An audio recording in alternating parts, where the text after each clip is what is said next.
Yes, the rules of appropriateness. Because a much bigger problem in our marriage and our relationship, it was my own socialization to think about how to deal with conflict. In person, in private, I wanted to hear what she had to say, but I definitely felt like I was less of a man when she spoke up and said her point of view in front of other men, right? That was on me. That was my own immaturity. That was my own internalized misogyny that was speaking. And I remember very early in our marriage talking to her, this is probably in the first or second year, saying, hey, I don't mind if you disagree, but can we not disagree in public? I feel like that is embarrassing.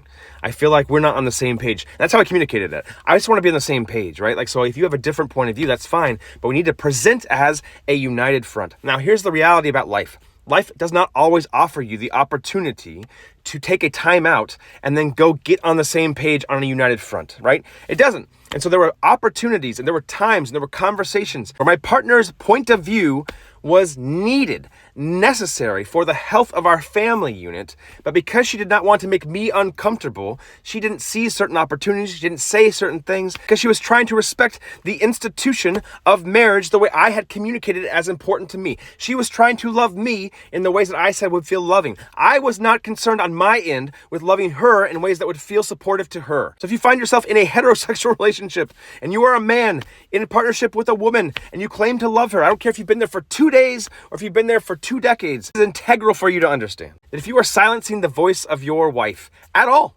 in any circumstance, that is not a true partnership. You should be able to say how you really feel. You should be able to say it in real time. You should know that it is accepted by at least your partner, right?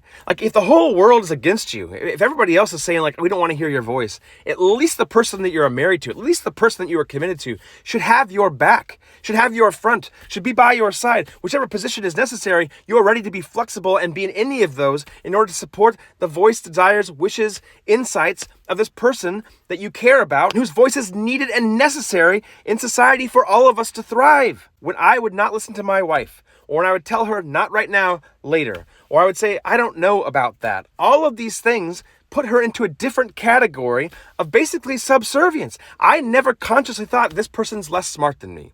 I never consciously thought her life or her voice isn't as important as mine. But I did think there were certain rules and certain ways to handle things, and I did not recognize that those certain ways and those certain rules were all about maintaining the power, maintaining the privilege, and maintaining the status of men.